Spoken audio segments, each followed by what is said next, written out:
Sa barangay Mansilingan, Bacolod City, inaway sang duha ka pamilya nagresulta sa kamatayon sang duha ka persona. Kanal, baho, basura kag dengue. Kausa sang inaway kag patsyanay. Yaring balita ang aton gintutukan. Masamig ginabaha ang makitid nga dalan nga ini sa Purokpuna Extension, Barangay Mansilingan. Butang nga ginatunguhaan sa mga pumuluyo ang pagtipig sa ilog saran. Ilabi na kung mag-ulan. Ining ginapatihan kausa sang ginamo sa barangay. Kaya ang pamilya ni Samuel Bonghanoy may kabataan ni siya nga 3 kabilog nga puro pa minor de edad. Kagti tungod guro sang problema ta subong sa dengue, ting ining iloy ni nga si Risa, gin ano yan siya posible gin sukmatan niya ang tupad balaya nga parte sa kalog.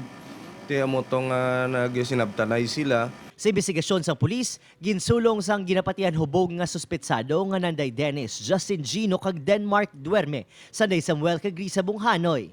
Nakuha sa crime scene ang malamang kutsilyo nga gingamit sa panghatok-hatok sa napatay nga si Risa, 38 anyos. Dead on arrival man sa ospital si Denmark Duerme matapos ginapatihan ginbuno sang nagbato si Samuel Bonghanoy.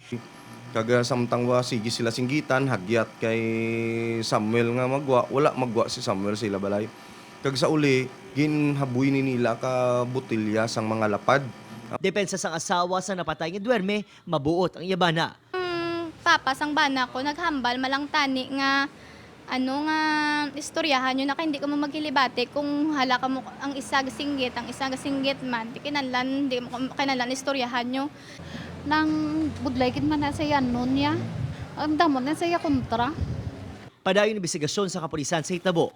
Kaso nga homicide, frustrated homicide, murder kag frustrated murder ang pag-atubangon sa masuspetsado. Upod si Reynald Castillo, Adrian Prietos. 1 Western Visayas.